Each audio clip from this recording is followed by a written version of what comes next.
Just think of your boy, man. Just saying, I know what he looks like. I know where he lives.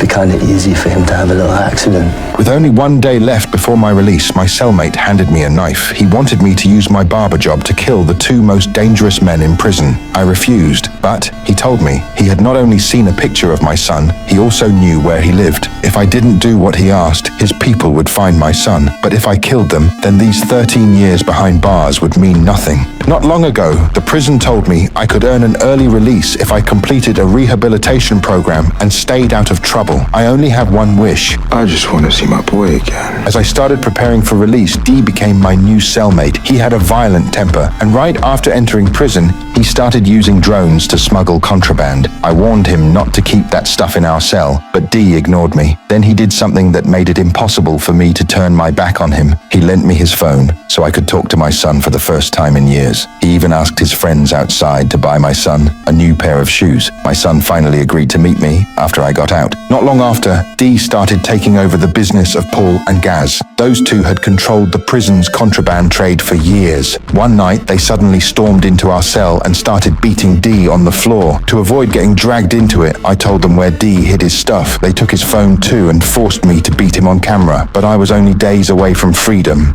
I couldn't afford to get into trouble now. When D came back from the hospital, he didn't accept my apology. He knocked me down first, then forced me to help him move contraband. I had no choice but to keep doing it. I thought if I could just survive until parole, everything would finally be over. But D's conflict with Paul and Gaz kept getting worse, until it eventually caused chaos throughout the entire prison. After things finally calmed down, D told me to steal a knife from the kitchen. He wanted me to use my barber job as a chance to take out Paul and Gaz. I refused immediately. That's when D used my son as leverage against me. The next day, I went to Paul's cell to cut his hair. Paul sat there completely relaxed, leaving his back completely exposed to me.